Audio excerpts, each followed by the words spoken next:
Hello students, चलिए मैं आज फिर से आपकी अपनी हिंदी की क्लास में फिर से उपस्थित हुआ हूँ। तो चलिए आज हिंदी की क्लास में आपको देखना है जो हिंदी का एक महत्वपूर्ण अंश है जिससे क्वेश्चन पूछे जाते हैं, है ना। तो क्या है, चलिए उसके बारे में चर्चा करते हैं। तो जैसा कि आप सभी लोग जानते हैं कि आपकी हिंदी में अनिवार्य संस्कृत भी दी गई है ना। तो अनिवार्य संस्कृत को लेकर के जो है आज हम चर्चा करेंगे कि अनिवार्य संस्कृत से क्या क्या जो है क्वेश्चन बनने वाले हैं आपके परीक्षा में, ठीक है। तो चलिए देखते हैं कि इसमें कौन कौन से पार्ट कटे हैं, क्योंकि 30% जो सिलेबस संक्षिप्त किया गया है उसमें आपको देखना होगा कौन कौन से पार्ट आपके जो है एग्जाम में आएंगे, यानी आपके सिलेबस में हैं और कौन कौन से कटे हैं। तो उनका जो है पहले डिस्कशन करते हैं, इसके बाद आगे बढ़ते हैं कि क्या क्या क्वेश्चन कैसे कैसे इसमें जो है आएंगे, ठीक है। तो चलिए देखते हैं सबसे पहले हम इसमें सिलेबस में क्या क्या है और क्या क्या कटा है, ठीक है।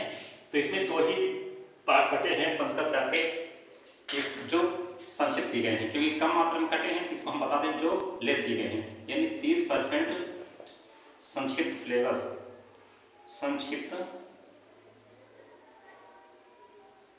संक्षिप्त किया गया कोर्स, ठीक है। किससे? अनिवार्य संस्कृत से, ठीक है ना। ये अनिवार्य संस्कृत की बात केवल कर रहे हैं। 30% संक्षिप्त किया गया सिलेबस या कोर्स किसमें? अनिवार्य संस्कृत में, ठीक है। जबकि इसमें अनिवार्य संस्कृत दी गई है उससे बात कर रहे हैं, अनिवार्य संस्कृत की, ठीक है। अनिवार्य संस्कृत की। तो अनिवार्य संस्कृत के संबंध में चर्चा कर रहे हैं। जो 30% जो सिलेबस कटा है वो क्या क्या कटा है वो आपको देखना है। तो चलिए देखते हैं इसमें अन्योक्ति विलासय का आपने नाम सुना होगा पाठ का, अन्योक्ति विलासय। अगर आप अध्ययन करते होंगे तो आपको पता होगा कि आपके अनिवार्य संस्कृत में ये अन्योक्ति विलासय नाम का एक पाठ है जो आपके सिलेबस से हटाया गया है। ये क्या किया गया है? ये कट किया गया है। ये आपको इसका अध्ययन नहीं करना है, ठीक है। इसके बाद है अन्योक्ति विलासय और एक है केन किम वर्धते। क्या है? केन किम वर्धते, या ऐसे लिख दीजिए, यहाँ पर लगा के लिख दीजिए, कोई दिक्कत नहीं है इसमें, ठीक है। केन किम वर्धते, केन किम वर्धते, ठीक है। एक ये है केन किम वर्धते। तो दो आपके जो है पाठ कटे हैं, केन किम वर्धते हो गया।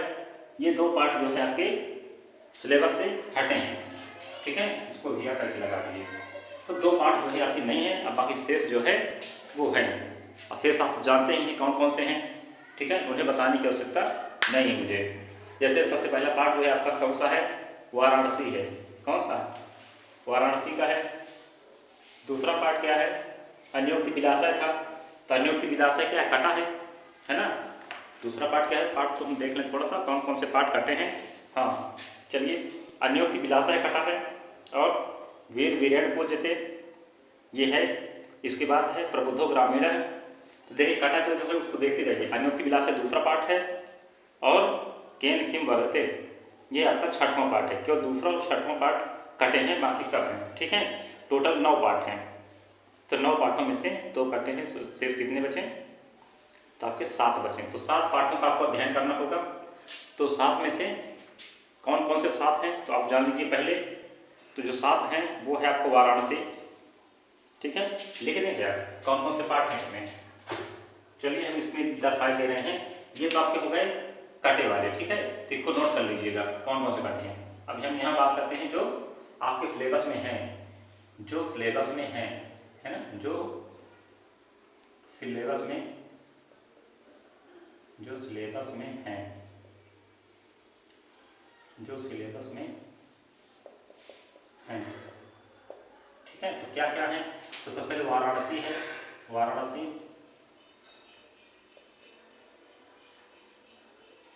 है। और कौन सा पाठ है? इसके बाद वीर वीरेण पूजते, वीर वीरेण पूजते,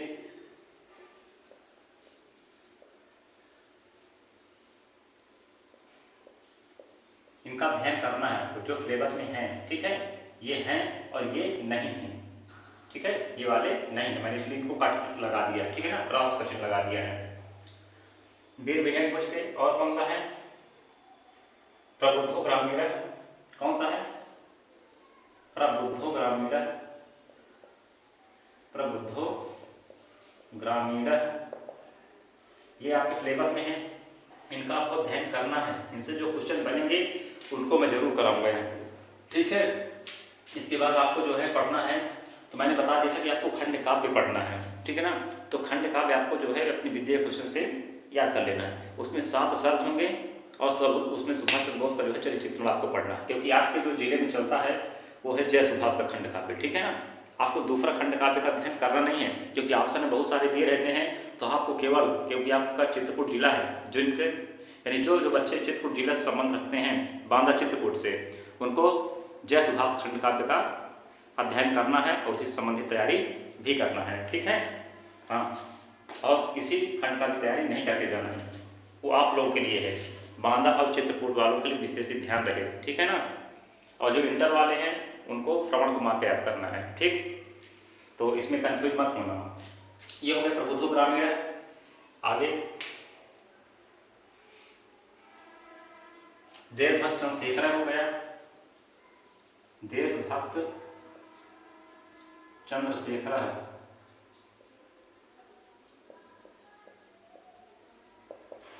देशभक्त चंद्रशेखर। और 3 2 5 हो गए, 2 और बचे, ठीक है ना। 7 का अध्ययन आपको करना है। 9 है, 9 में 2 कट गए, 7 बचे।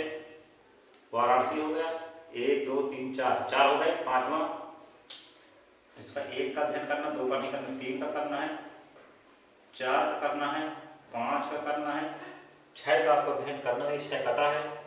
फिर 7वां आरूढ़ श्वेत केतु संवाद है। 7वां आरूढ़ श्वेत केतु संवाद है। श्वेत केतु संवाद। फिर है 8वां और 9वां। 8वां कौन है? 8वां पाठ है आपका भारतीय संस्कृति। भारतीय संस्कृति,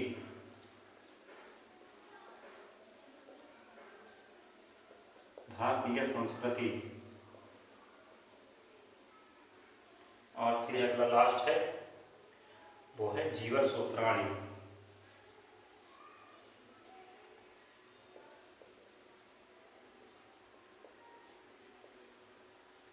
जीवन सूत्राणी, इनका आपको जो है अध्ययन करना है इसमें, ठीक है। तब इसमें एक पार्ट करके इनका अध्ययन कर लीजिए, इनसे क्वेश्चन आंसर बनेंगे, ठीक है। तो क्वेश्चन आंसर आपको आना चाहिए। और इसमें जो है एक गद्य आएगा और एक पद्य भी आएगा, ठीक है ना। इससे क्या आएगा? एक गद्य और एक पद्य का अध्ययन करना है। और कौन से पाठ के गद्य पद्य का अध्ययन करना है? केवल ये जो 7 पाठ आपको बताए गए हैं, केवल इन्हीं पाठों के गद्य और पद्य का अध्ययन करना है, ठीक है।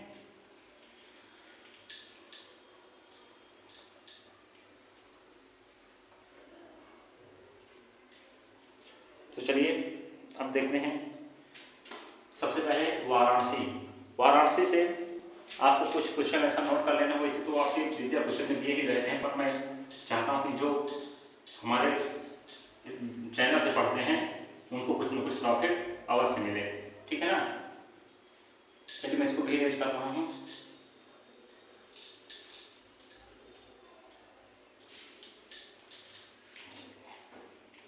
चलिए पहले हम पाठ 1 की चर्चा करते हैं, वाराणसी की, ठीक है ना। अब इसमें देखिए पहले कुछ संदर्भ प्रसंग आपको संदर्भ व्याख्या बता देते हैं कैसे करना है आपको, है ना। तो व्याख्या के लिए आपको अर्थ आना चाहिए, है ना। व्याख्या के लिए क्या करना चाहिए? अर्थ आना चाहिए। और संदर्भ कैसे लिखते हैं? तो संदर्भ जैसे आ जाएगा, कोई मान लीजिए कोई पैसेज आएगा, क्या आएगा? कोई पैराग्राफ आएगा और उस पैराग्राफ से आपको क्या लिखना होगा? छांट करके उसमें क्वेश्चन बनेंगे तो आपको उनसे आंसर लिखना होगा। तो हम इसके संदर्भ के संबंध में बाद में बातें करेंगे। सबसे पहले हम इनसे बनने वाले क्वेश्चन आंसर के बारे में बात करते हैं, ठीक है ना। एक पाठ का जो है वाराणसी से, यानी पाठ 1 जो है प्रथम पाठ है ना। प्रथम पाठ में प्रथम पाठ प्रथम पाठ जो है वो है वाराणसी। क्या है? वाराणसी। तो वाराणसी संबंधित क्वेश्चन आंसर है, ठीक है ना। तो लिख दीजिए यहाँ पे इससे बनने वाले प्रश्नोत्तर, इससे बनने वाले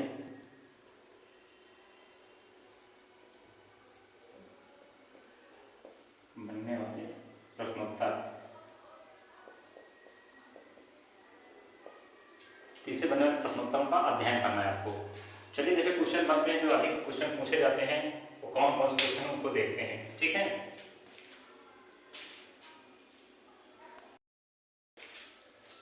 चलिए, तो हम प्रश्नोत्तर के संबंध में चर्चा कर रहे थे। तो प्रश्नोत्तर आपको लिखना है, जो हम पाठ 1 का प्रश्नोत्तर लिखाने वाले हैं। मैंने डाल दिया, प्रथम पाठ है वाराणसी, इससे बनने वाले प्रश्नोत्तर। जो आपके एग्जाम में इससे प्रश्नोत्तर बनते हैं, तो इसमें 17 क्वेश्चन केवल दिए गए हैं। आप अपनी हिंदी की पुस्तक उठाइए और उसमें वाराणसी पाठ खोलिए और उसमें देखिए कि 17 क्वेश्चन दिए गए हैं कि नहीं। उसमें 17 क्वेश्चन में से हम 17 कराएंगे, तो हम इसमें प्रश्न नहीं लिखेंगे, हम केवल उत्तर लिखेंगे। प्रश्न आप अपनी पुस्तक से लिखेंगे। सभी ठीक है? तो ध्यान दीजिएगा, हम केवल उत्तर इसमें लिखेंगे। और आप जो है, ये मैं बार बार प्रश्नोत्तर नहीं लिखना चाहता हूँ, ठीक है, इसलिए मैं इसको जो है डायरेक्ट लिख दे रहा हूँ। पर प्रश्नोत्तर नंबर 1 लिखा, आपको बार बार प्रश्नोत्तर नंबर 1, प्रश्नोत्तर नंबर 2 ऐसे करके लिखिए। या आप ऐसे कीजिएगा कि प्रश्न ऊपर लिखिएगा और उत्तर उसके नीचे लिखिएगा, ठीक है। क्योंकि प्रश्न आपकी पुस्तक में दिए गए, मैं केवल उत्तर लिखाऊंगा और प्रश्न आप अपने उसमें से मिला लेंगे, ठीक है ना। तो प्रश्न जैसे पहला क्या दिया गया है, तो मैं प्रश्न एक बार पढ़े दे रहा हूँ। क्या है? वाराणसी नगरी कस्या नद्या कूले स्थिता, है ना। वाराणसी नगरी कस्या नद्या कूले स्थिता, यानी वाराणसी नगरी किस नदी के किनारे स्थित है। तो आप सीधे बता सकते हैं, इसका उत्तर होगा किस नदी के किनारे स्थित है, तो गंगा या, सीधे उत्तर लिख देना, गंगा या कूले स्थिता। किसके किनारे स्थित है? गंगा या कूले स्थिता। आप पूछें क्या स्थिता, स्थिता नहीं, स्थिता नहीं, स्थिता की है ना, स्थिता। गंगा या नदी, तो गंगा या कूले स्थिता। क्या है गंगा के किनारे स्थित, बताइए। तो ये पूछा गया है प्रश्न कि वाराणसी नगरी कस्याः गंगा या कूले स्थिता। तो आपको बता देना, को कस्याः नद्या कूले स्थिता, तो आपको लिख देना गंगा या कूले स्थिता, ठीक है ना। ये किस नदी किनारे वाराणसी स्थित है, तो आप बता दें गंगा नदी के किनारे स्थित है, ठीक है। अगला क्वेश्चन है, वाराणसी कस्या भाषाया केंद्रम अस्ति। वाराणसी कस्या भाषाया केंद्रम अस्ति। वाराणसी जो है किस भाषा की केंद्र मानी जाती है ना। तो संस्कृत भाषाया केंद्रम अस्ति। किसकी? संस्कृत भाषाया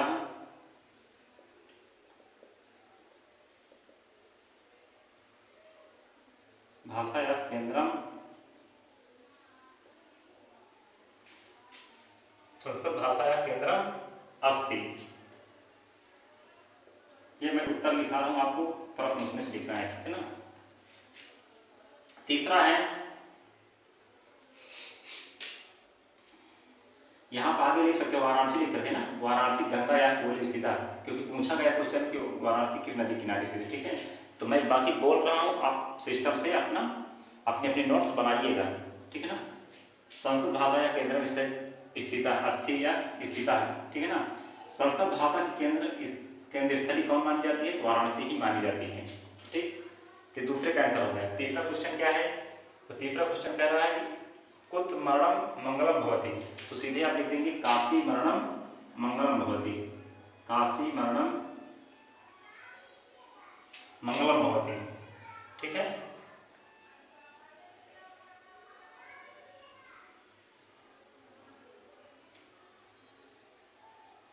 या वाराणसी, काशी लिख दीजिए, आप वाराणसी लिख सकते हैं, ठीक है। इसके लिए वाराणसी मरणम मंगलम भवति,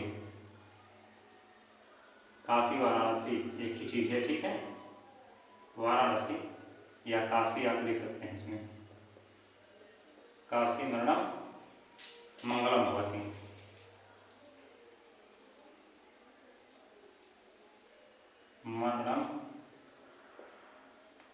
मंगलम भवति, मंगलम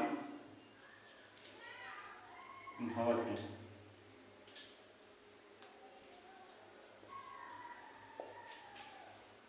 मंगलम भवति। फिर है चौथा क्वेश्चन। चौथा क्वेश्चन में क्या पूछा गया है? वाराणसी किमर्थः प्रसिद्धा? तो आप लिख सकते हैं इयम नगरी विविधा नाम, इयम नगरी, चौथा है, ठीक है। इयम नगरी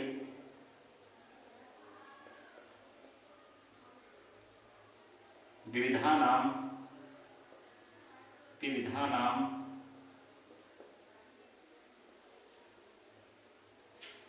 इयम नगरी विविधा नाम, धर्मा नाम, वो कला नाम, कला नाम,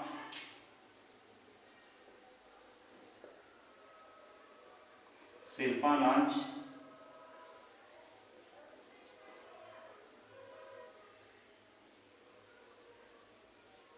शिल्पानांच,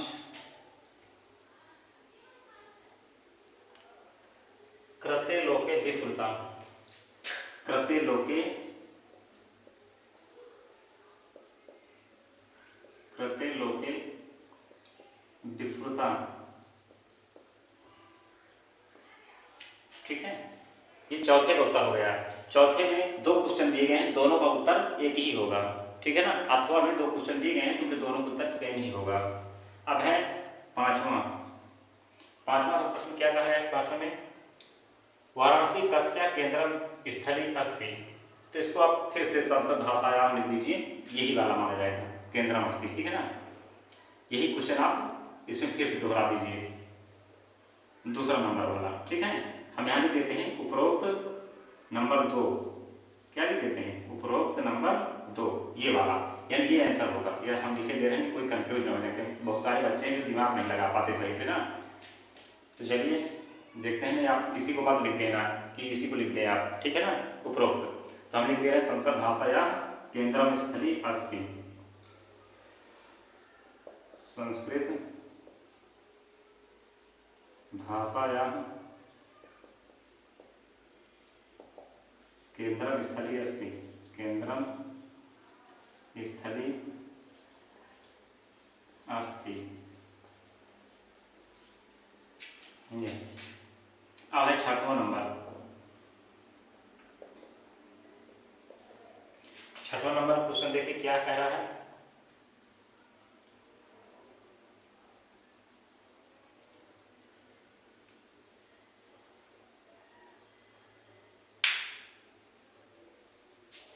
हाँ, छठवां नंबर पूछा गया है वैदेशिका किमर्थम वाराणसीम आगच्छन्ति। विदेशी लोग वाराणसी क्यों आते हैं? तो चलिए इसका उत्तर लिखना है। चलिए देखिए इसका उत्तर, वैदेशिका, वैदेशिका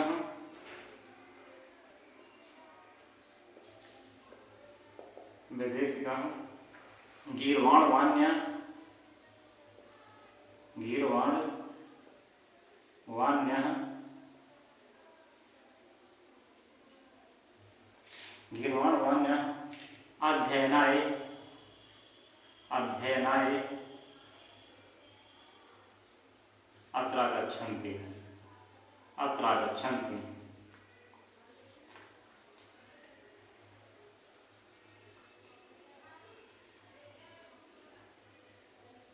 अत्र गच्छन्ति, ठीक है।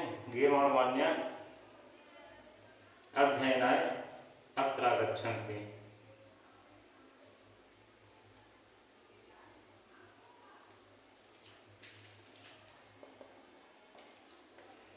अत्र आगच्छन्ति, ठीक है। इसको अत्र आगच्छन्ति अलग अलग भी लिखा जा सकता है, ठीक है। अत्र आगच्छन्ति हमने लिख दिया है, इसको आप अत्र आगच्छन्ति अलग अलग भी लिख सकते हैं, इसमें कोई दिक्कत की बात नहीं है, ठीक है। आगे क्वेश्चन नंबर 7। 7 में क्या पूछा गया है? वाराणसी कति विश्वविद्यालय सन्ति। तो लिख देना है त्रयः। कितने लिख देना है? त्रयः, बस पूछा गया कितने विश्वविद्यालय, तो आपको 3 बता देना है इसमें, ठीक है ना। एक हिंदू विश्वविद्यालय है, ये 3 है, कौन कौन से? त्रय विश्वविद्यालय हैं, एक है हिंदू विश्वविद्यालय, एक है संस्कृत विश्वविद्यालय, है ना, एक है काशी विद्यापीठ। ये 3 विद्यालय यहाँ पर हैं जो विश्वविख्यात हैं, ठीक है। चलिए त्रय केवल आपको उत्तर में लिख देना है। 3 विश्वविद्यालय, एक है हिंदू विश्वविद्यालय, एक काशी विद्यापीठ और एक है संस्कृत विश्वविद्यालय, ठीक है। संस्कृत विश्वविद्यालय, काशी विद्यापीठ, ये 3 विद्यालय हैं। ये हो गया। अब है 8वां नंबर, चलिए इसको नोट कर लीजिए, तो हम 8वें से लिखेंगे।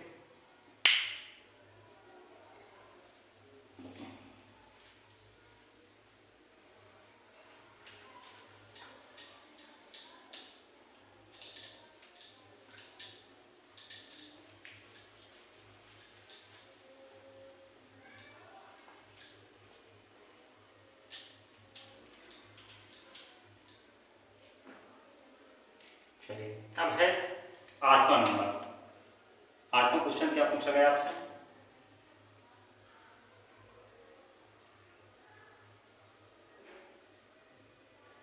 दारासिकोह अत्र आगत्य केषाम् अध्ययनम् अकरोत्। तो दारासिकोह के बारे में पूछा गया है कि दारासिकोह यहाँ का क्या, किसका अध्ययन किए थे, है ना। दारासिकोह लिख दीजिए। 8वां उत्तर है भारतीय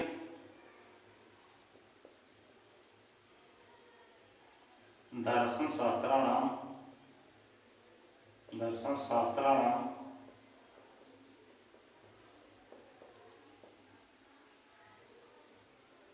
अध्ययनम अकरोत्।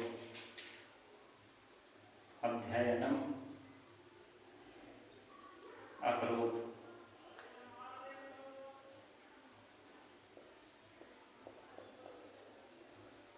अध्ययनम अकरोत्, ठीक है।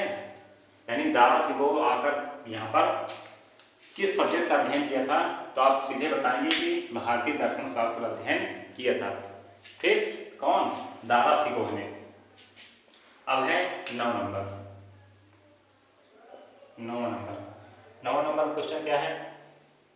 दारासिकोह कस्या भाषायाम् उपनिषदम् अनुवादम् अकरोत्। तो दारासिकोह ने किस उपनिषद का संस्कृत में अनुवाद किया था? दारासिकोह कस्या भाषायाम् उपनिषदम् अनुवादम् अकरोत्, किस भाषा में अनुवाद किया था, ये पूछा गया है, ठीक है ना। तो चलिए देखते हैं किस भाषा में इन्होंने जिसका अनुवाद किया था।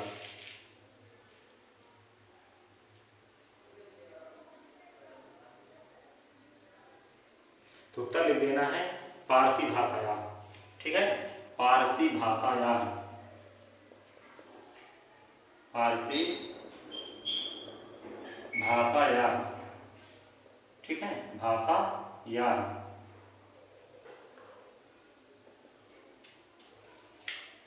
10वां नंबर है, चलिए 10वां देखते हैं। पूछा गया वाराणसी कस्य संगम स्थले अस्ति।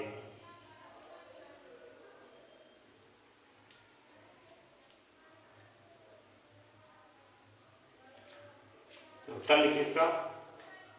किस भाषा की संगम स्थली मानी जाती है? तो संस्कृत भाषा एवं संगम स्थली मानी जाती है, ठीक है। या हम ये मान सकते हैं भाषा के नहीं, क्या पूछा गया है? वाराणसी कस्य संगम स्थली अस्ति। तो लिख देना है विविध धर्माणाम इयं नगरी, इयं नगरी विविध धर्माणाम, विविध धर्माणाम,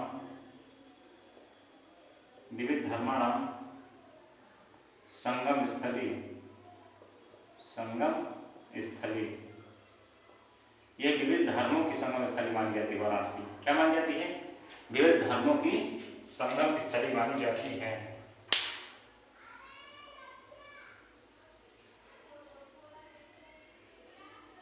फिर अगला क्वेश्चन देखिए 11 नंबर,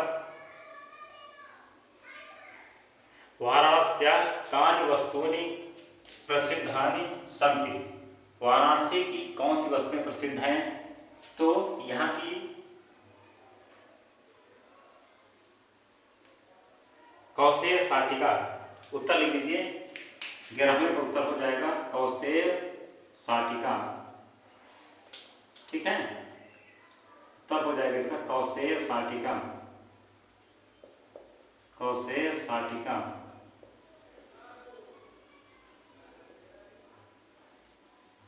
रेशम की साड़ियां प्रसिद्ध हैं। ठीक है, कौशेय शाटिका, उत्तर लीजिए कौशेय शाटिका। कौशेय शाटिका। फिर है 12 नंबर, 12वां क्वेश्चन क्या है? 12वां क्वेश्चन कहता है कि वाराणसी नगरी कुत्र स्थित अस्ति, कहाँ स्थित है? तो इसको आप लिख लीजिए, पहला क्वेश्चन का जो आंसर था वही हो जाएगा। वाराणसी कहाँ स्थित है? लिख लीजिए गंगा या कूले स्थित। इसका उत्तर वही हो जाएगा, गंगा या कूले स्थित। गंगा या कूले स्थित, गंगा के किनारे स्थित है। फिर 13वां नंबर है, विविध धर्माणाम संगम स्थली कह नगरी अस्ति। उत्तर हो जाएगा 13वां का हो जाएगा वाराणसी। वाराणसी।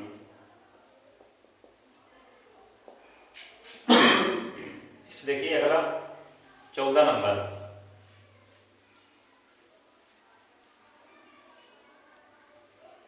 चलिए और क्वेश्चन ज़्यादा इंपॉर्टेंट नहीं है, यही क्वेश्चन ज़्यादा पूछे जाते हैं जो मैंने लिखा दिया है। 16 नंबर फिर से वही क्वेश्चन दोहराया गया है। क्वेश्चन नंबर 16 जो है फिर से वही दोहराया गया है।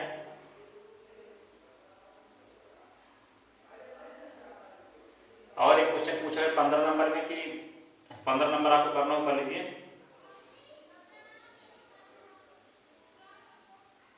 14 नंबर, चलिए 14 नंबर देखिए, 14 नंबर आ सकता है। 14 नंबर में 14 नंबर उत्तर हो जाएगा,